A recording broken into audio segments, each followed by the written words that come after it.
Entonces, les decía que vamos a ver en esta clase cuál es la visión del hombre de Karol Wojtyła como filósofo, como teólogo, como pensador cristiano, y el contraste entre los fundamentos de esa mirada wojtyliana de la persona con el modo en que la sociedad actual considera qué es lo humano.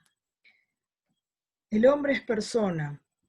¿Por qué? Porque es un ser capaz de pensar, amar y decidir con libertad.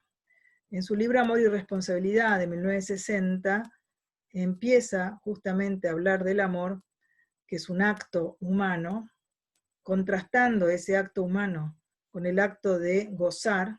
Amar es gozar. ¿Qué significa gozar? ¿Qué significa amar? Y por qué las características del amor tienen que fundarse en la condición del ser personal que ama. Solo quien es libre es capaz de amar. La medida de tu libertad está en el amor del que seas capaz. El acto de amar es un acto libre, el acto de libertad. Por eso el hombre se define como un ser personal, no solamente un individuo de la especie, sino una persona que tiene unas características únicas, irrepetibles, que son las características del ser personal. Y el hombre es creado para amar, y eso hace que, como es creado por amor y es creado para amar, que tenga en sí, dentro de sí, lo que él llama una estructura donal, como una capacidad innata de amor. No hay quien niegue que todos los hombres queremos ser amados. Sería raro que alguien diga, no, yo no quiero que nadie me ame. Denotaría al contrario, una falencia afectiva, un dolor afectivo que impide ese deseo natural de amar y de ser amado. Y el amor está vinculado a la felicidad humana. Por eso el hombre es persona no solo por su raciocinio a la medida de la razón, que es algo que nos caracteriza y que decimos somos seres que tenemos espíritu, interioridad, capacidad de conocer la realidad, de hacer una cultura y hacerlo con libertad, generar desde nuestra creatividad nuevos modos de pensar y de hacer las cosas.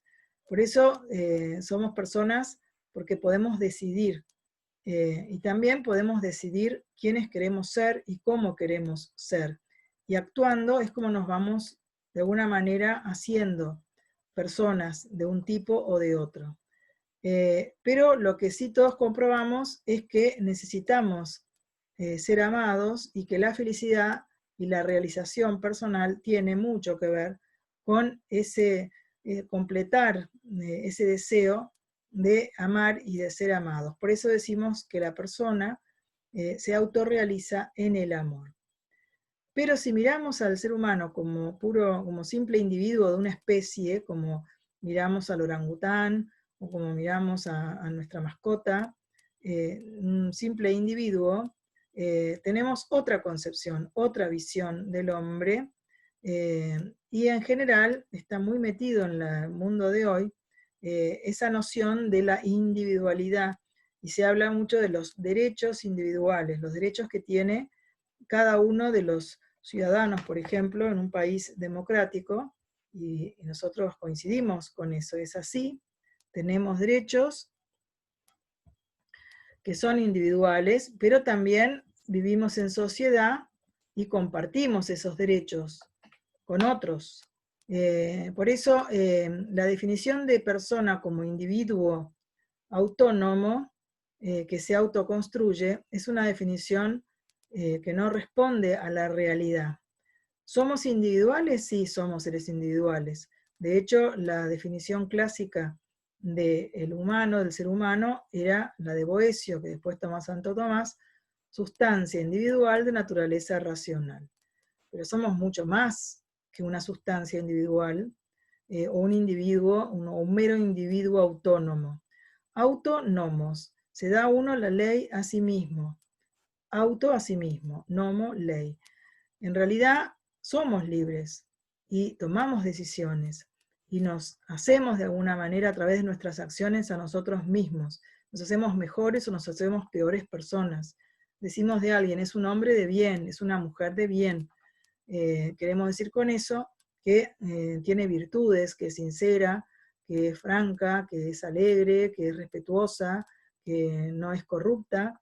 Bueno, por sus actos. Entonces el hombre es un individuo y las acciones parten de sí, desde sí mismo. En ese sentido hay una cierta autonomía.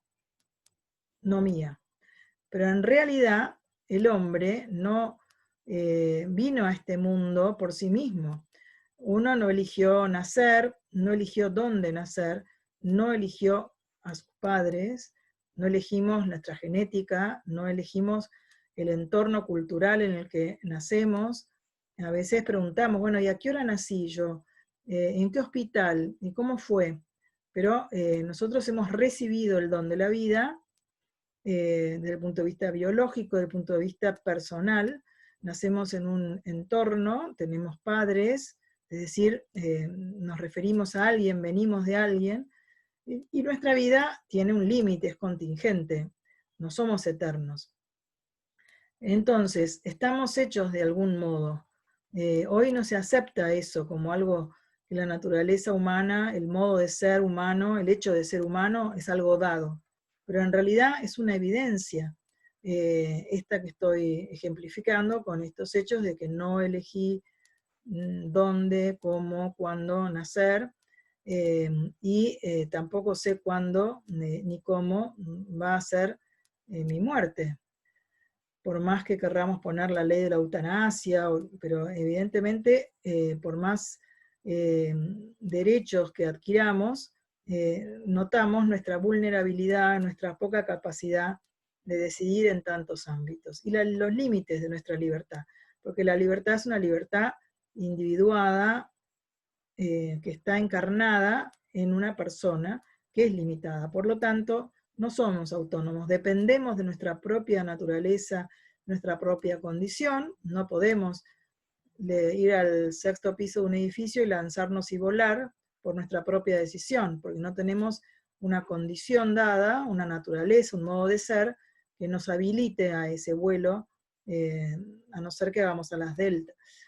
Es decir, el hombre es un individuo y el hombre hasta, en cierto modo se podría decir que es autónomo, pero no en el sentido de que él se dé las leyes de su propio actuar a sí mismo. El hombre está condicionado y es limitado, aunque es libre. Y no nació con una bondad natural, ni es un ser, como decía Hobbes, egoísta que solo busca su propio bien, sino que tiene una condición natural, humana, sobre la que tiene que trabajar a través de su actuar, de su acción, sobre sí mismo para autoconstruirse, pero desde algo que viene dado. Y no es ni pura bondad natural ni puro egoísmo. El hombre es un ser, decía Víctor Frank, que siempre decide lo que es capaz de construir las cámaras de gas en un campo de concentración, movido por el odio, pero también es ese mismo hombre que es capaz de acudir, dando la vida por otros, a una cámara de gas, rezando un Padre Nuestro o con una oración judía en los labios. Es decir, eso de que el hombre decide dentro de un marco de libertad y no es manejado por sus instintos, sino que es capaz de educarse. Está dotado de sensibilidad. Esa sensibilidad es la propia del ser humano que está unida al espíritu y al cuerpo. El hombre es una unidad misteriosa de cuerpo y espíritu, de sensibilidad, de afectividad, de espiritualidad, y no es el único deseo, el de placer, el que rige su conducta. Algunos piensan que si yo deseo el placer, eso se convierte en un derecho, si tengo capacidad para gozar, eso se convierte en un derecho, y algunos lo ven casi como el fin de la vida, gozar el momento o el placer, sin importar ningún otro código, ninguna otra ética. Y la razón solo serviría para estar al servicio del máximo placer posible, en esta sociedad del bienestar. La persona, desde el punto de vista cristiano, es todavía muchísimo más que esta noción clásica, filosófica, del ser personal como un sujeto de interioridad, capaz de conocer y de amar, por un querer único en el que nadie le puede sustituir, dice Wojtyła en Amor y Responsabilidad. Es decir, yo no puedo hacer que otro se dirija hacia su fin obligándolo, porque el hombre es un fin en sí mismo, no es un medio para usarlo, es libre. El Catecismo de la Iglesia, cuando habla de la visión cristiana del hombre, va mucho más allá todavía en su descripción de lo que es el ser humano. Somos hijos de Dios en Jesucristo, encarnado, quien revela al hombre quién es el ser humano y su vocación al amor. Ese texto de Gaudium et Spes, número 22, que es fundamento del magisterio de Juan Pablo II, que es la cita más frecuente en todos sus escritos, Gaudium et Spes número 22, es la que señala que Jesús es quien revela el hombre al propio hombre y le revela la sublimidad o la grandeza de su llamada al amor. Jesús es el hombre perfecto y es quien nos dice cuál fue el proyecto original que Dios tuvo al crear al hombre. Por eso decimos que estamos destinados a ser hijos de Dios en Jesucristo. Estamos creados a imagen y semejanza de Dios y estamos creados varón y mujer complementarios. Esto no es una verdad menor en la fe católica y tenemos que exigir nuestro derecho a poder afirmar eso sin que nadie se sienta ofendido, porque tiene esto un contenido teológico profundo desde la fe católica. Fuimos creados a imagen y semejanza de Dios, significa que hemos sido creados para una comunión de amor interpersonal entre las personas. Y esa imagen, esa semejanza es a Dios uno y trino, a Dios que es comunión de personas, a Dios que no es soledad, a Dios que es familia, a Dios que vive en comunión de amor. Por eso el amor entre el varón y la mujer, llamados a ser una sola carne, es el ícono que refleja lo que es la unión entre las personas divinas. Por eso decimos que la humanidad, la masculinidad y la feminidad reflejan la comunión de personas en la Trinidad. Este es el proyecto original de Dios, una comunión nupcial eterna de Dios con la humanidad. Dios quiere unirse con nosotros, quiere estar cerca de nosotros, quiere ser como el esposo con la esposa, quiere una comunión como la de los esposos, eterna, con toda la humanidad, lo que se llama en la vida cristiana la comunión de los santos, todos los santos unidos por el amor. Por eso esa unión matrimonial entre el varón y la mujer refleja esa comunión de personas. Ahí está la imagen, la semejanza con Dios uno y trino. En la fe cristiana cree que el hombre caído por el pecado ha sido redimido por Jesucristo, que le ha restaurado esa condición original que Dios quiso para él.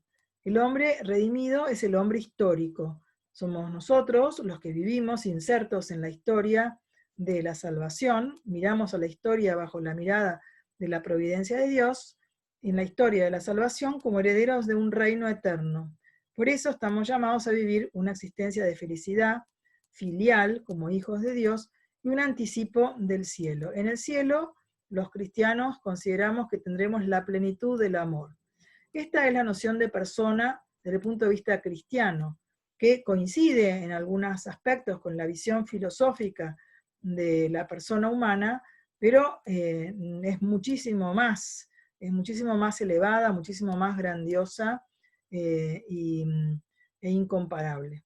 Por eso volvemos a la filosofía. Carol Wojtyła intenta desarrollar cuál es la visión personalista del hombre, cuál es el fin o cuál es el sentido de esta vida de una persona humana.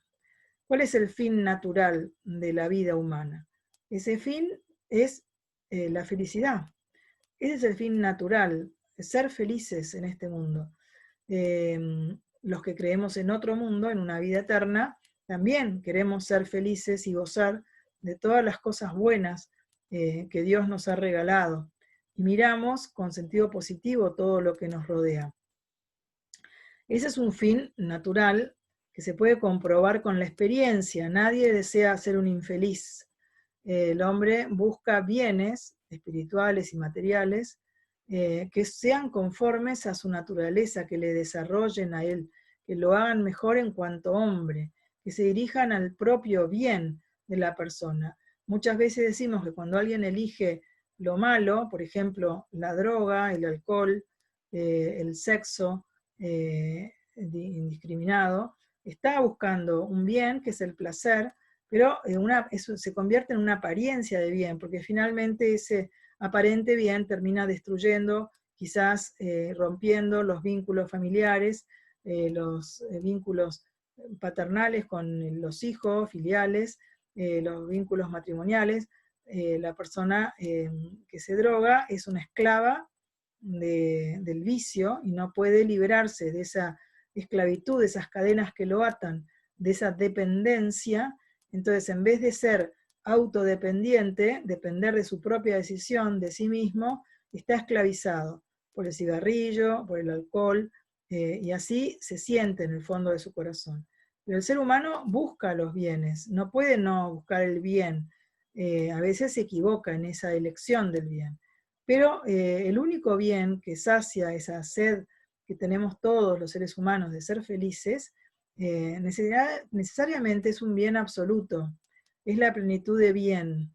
Por eso tenemos los seres humanos un deseo grandioso, muy grande, que a veces se ha apagado ese deseo por una especie de escepticismo, de resignación, de nihilismo de la sociedad, pero en realidad ese deseo permanece en el fondo del corazón de tantos seres humanos que buscan esa plenitud de bien, ese deseo de satisfacer sus deseos de felicidad y de amor. La visión individualista sostiene teóricamente que el fin de la vida humana, centrada en el bienestar, en el placer, es el único y mayor bien para todos. Y no sale a veces de esa mirada de si esto te hace feliz, si esto es lo que vos pensás que no sé qué, en una mirada muy relativista de lo que verdaderamente nos hace felices.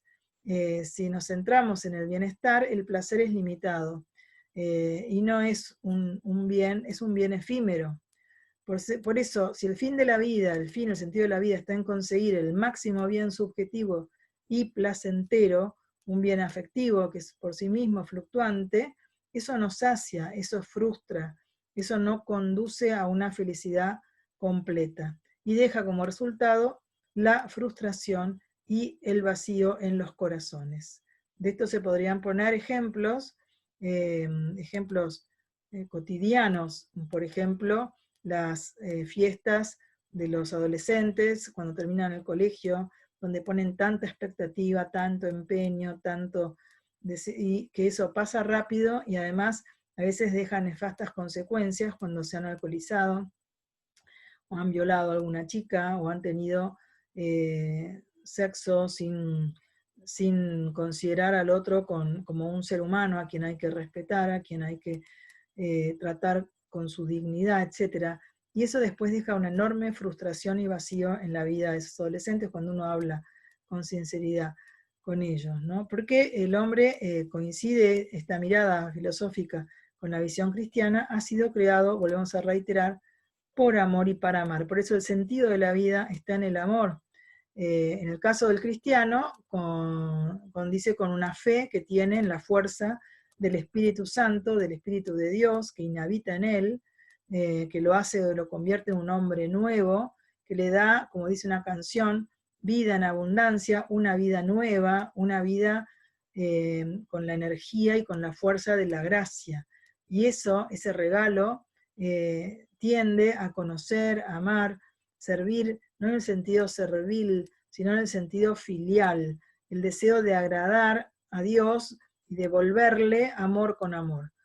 Por eso en esta vida los hijos de Dios, redimidos, perdonados, sanados, agraciados, con la ayuda de esa fuerza, de esa energía de la gracia, tienen claro cuál es el fin, la meta a la que desean llegar, que es gozar para siempre de la vida eterna en comunión plena con Dios y con la humanidad en la comunión de todos los santos, es decir, con todas las personas que amamos.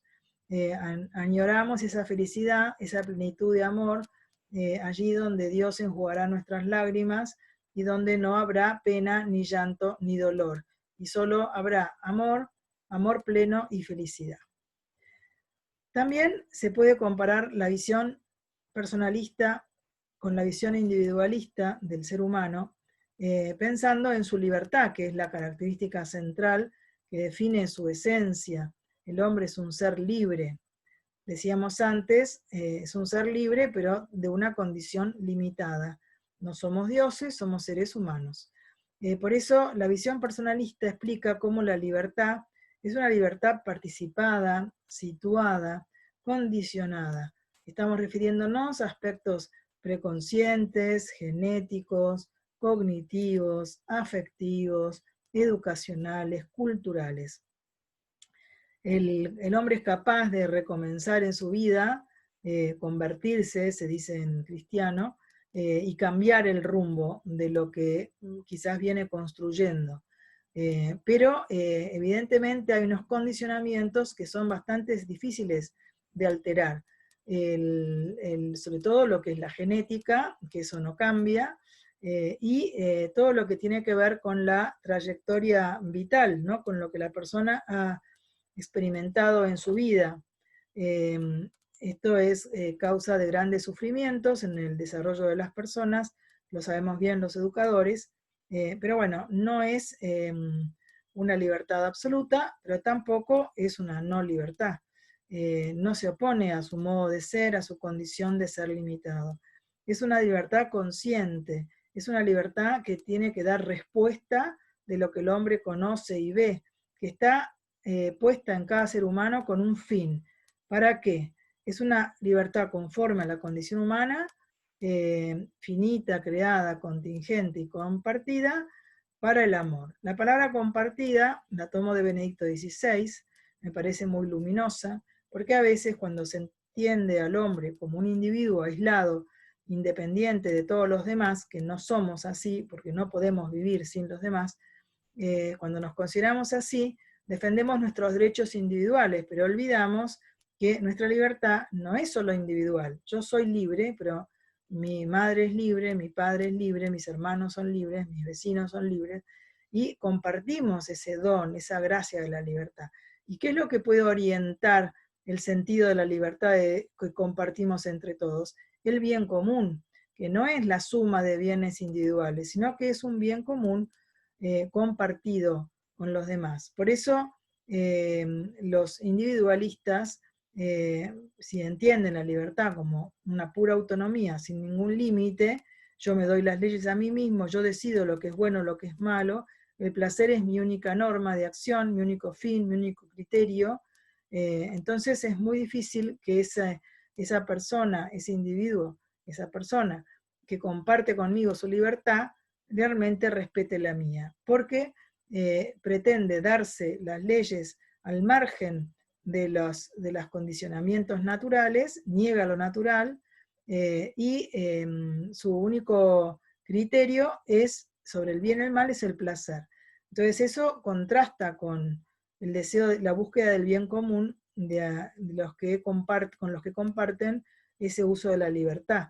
A veces entonces se trata de imponer un pensamiento único, un modo de vivir que responde a una concepción individualista y relativista del hombre y de la sociedad.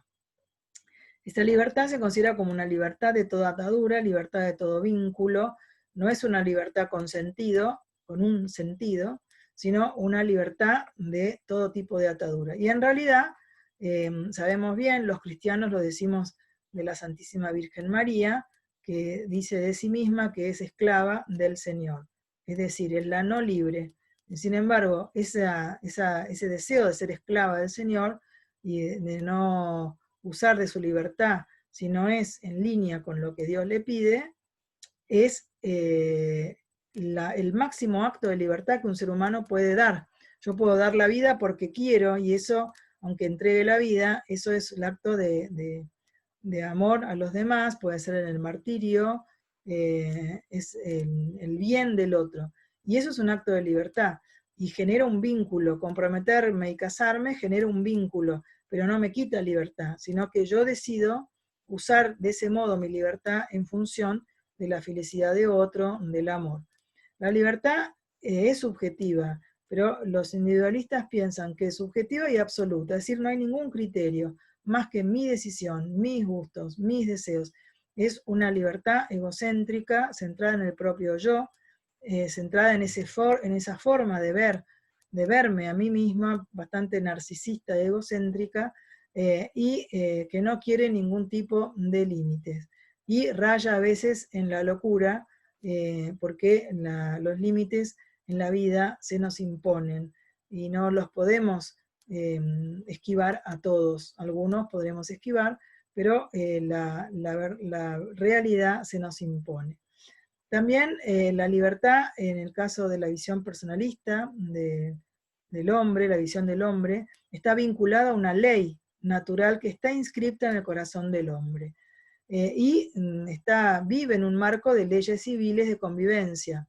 Esto lo negarían los anarquistas, y la ley natural la niegan hoy muchas ideologías, porque les parece que esa ley natural inscrita en el corazón del hombre es un invento de la fe cristiana. Y en realidad, más que un invento, es una experiencia de lo humano que tiene unos consensos básicos, que no hay que matar, que no hay que robar, que no hay que mentir. Son mandamientos de la ley de Dios, pero además están inscritos en el corazón del hombre, que intuye naturalmente que eso no se debe hacer, y reclama justicia, igualdad, libertad. Por eso nuestra libertad está vinculada a una ley, porque hay criterios, hay valores, objetivos que orientan nuestra libertad. Los tenemos que descubrir, los tenemos que interiorizar, para poder vivir desde adentro, libremente. Las leyes impuestas, por ejemplo, en los campos de concentración, en el libro de Cardenal Vincenti, las memorias del Cardenal Vincenti, él firmaba bajo coacción y ponía BC, para que cuando se leyeran esos documentos se supiera que él había firmado eso por las torturas bajo coacción. La libertad interior es la más íntima, la que no se pierde, y necesita de criterios, de valores, para orientarse. ¿Qué es lo que yo quiero? ¿Cuál es el bien que busco? ¿A dónde me dirijo? ¿Qué es lo que pretendo con este comportamiento? Por eso hay bienes y hay males para el ser humano. Hay realidades y acciones que son mejores o peores. Eso también a veces se niega, pero es innegable. Si yo digo la drogadicción es un bien o es un mal, y bueno, si él es feliz así, yo no conozco ningún drogadicto que sea feliz en el sentido más amplio y profundo de esa expresión, porque está esclavizado por un vicio, por la droga, y además está autodestruyendo su cerebro y su bienestar. Por eso hay realidades que son mejores o peores, objetivamente mejores o peores. Ahora, la conciencia personal, la conciencia moral, que es algo subjetivo, interno a mí, una voz interior, es la que tiene que señalar, distinguir el bien del mal, decir por dentro, esto es algo muy bueno y yo tengo que hacerlo. Entonces uno desde dentro siente el deber. Por eso la conciencia se vincula con el valor y el bien, con el deber, con las leyes, y actúa no de una forma independiente de la ley, del bien, de la educación recibida, de los bienes mostrados en la educación. Después uno puede rebelarse contra ciertos criterios o paradigmas que no comparte y de no hacer los propios.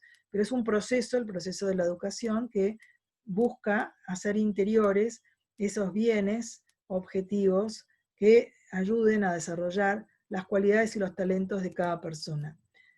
Para el individualista no existe la ley natural, existe solo las leyes que se inventan los hombres, lo que se llama el positivismo jurídico, que impone la ley. Entonces, si la ley, estamos con la ley del aborto, si es ley, entonces es como que todos estamos sometidos y obligados a cumplirla, aunque eso vaya en contra de nuestra conciencia. No es así, más que la ley positiva es la ley natural, la ley moral, la ley interior, la libertad de las conciencias para tomar las decisiones desde su interioridad.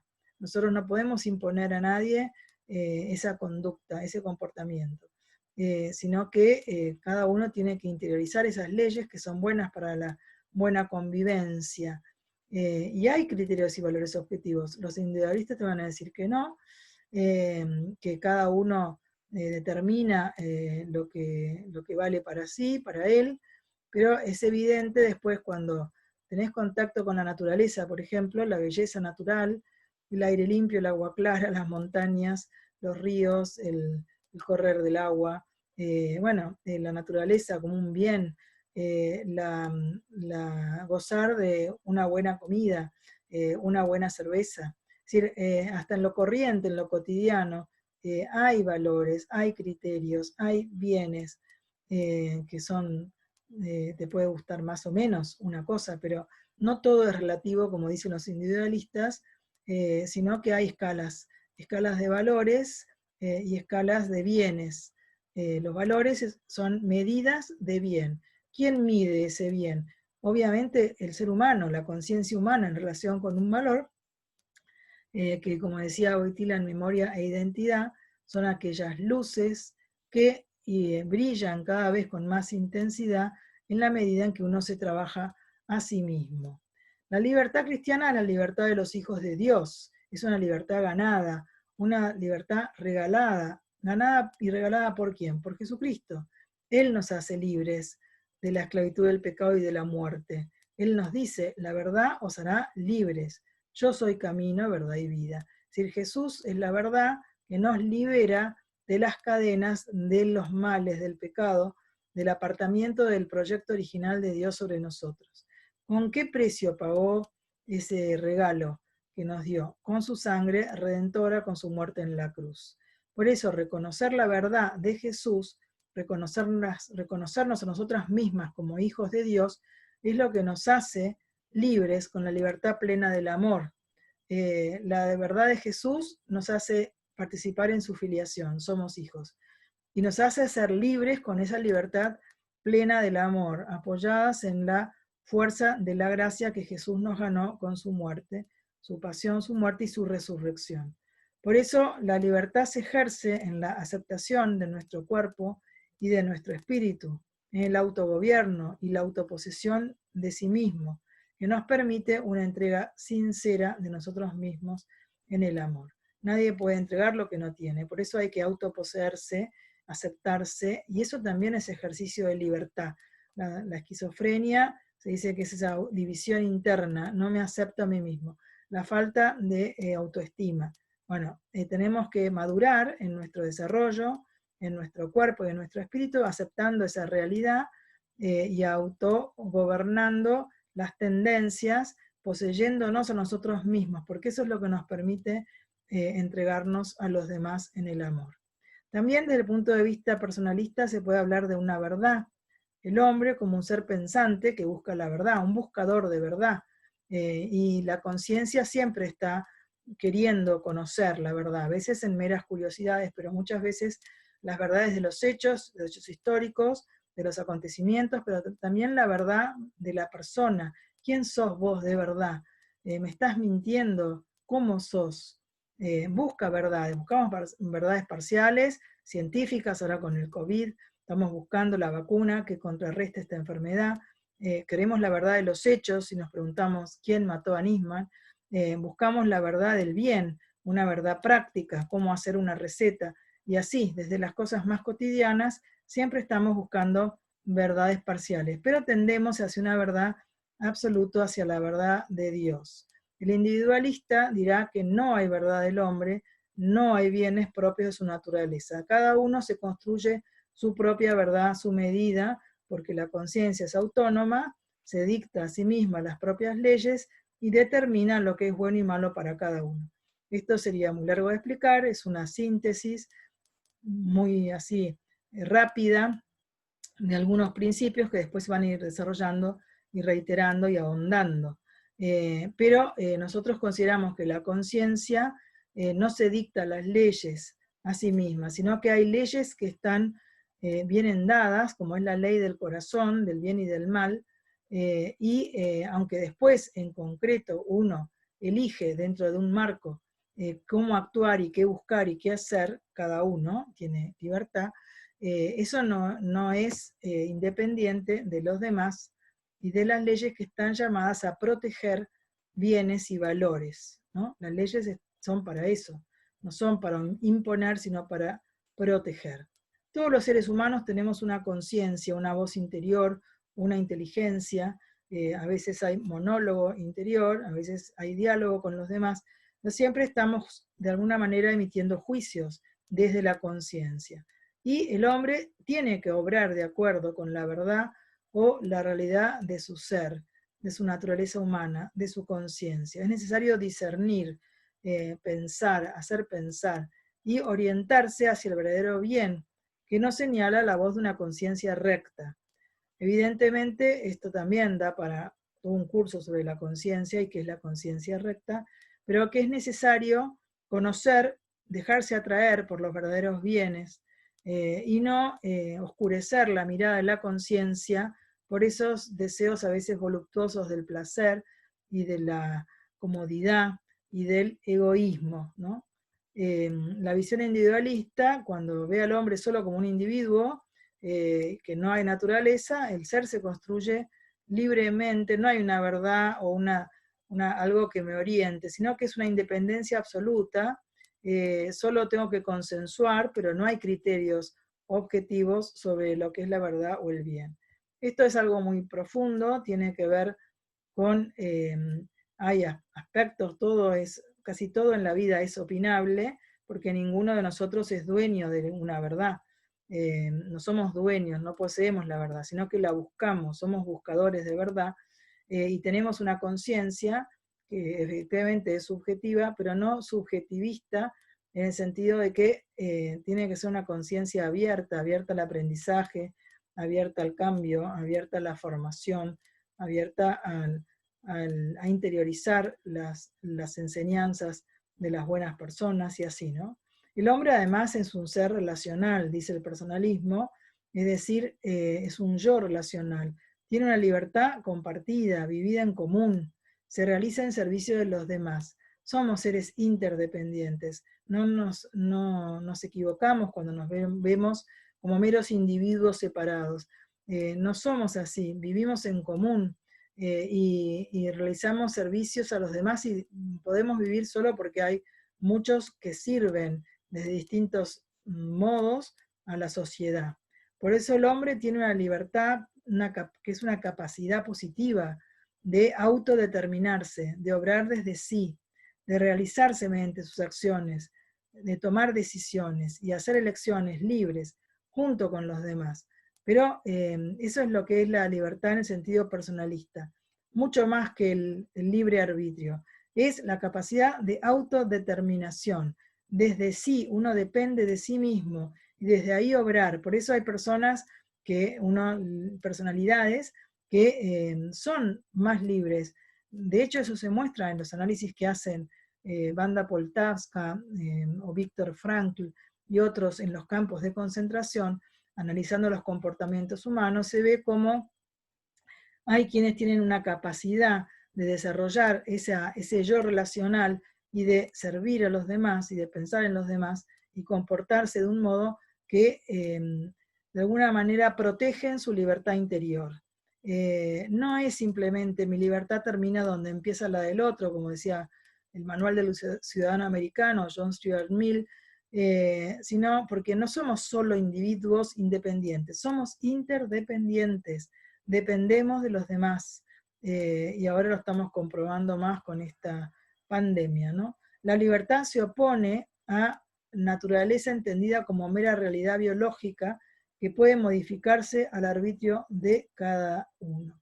Esto está en el fondo, esta concepción individualista de la libertad, como opuesta a la naturaleza, es un error propio del fundamento de la ideología de género. La naturaleza no es solo la realidad biológica, es decir, que nació nena o nene, varón o mujer, y que yo puedo modificarlo a mi arbitrio porque la ciencia lo permite. La libertad en realidad no se opone a la naturaleza. La libertad es una propiedad de mi naturaleza, es una condición humana, la tenemos todos los seres humanos. Y la naturaleza no es mera realidad biológica, es un modo de ser. Si yo oigo mu, pienso que es una vaca. Si digo miau, es un gato. Y si digo wow, es un perro.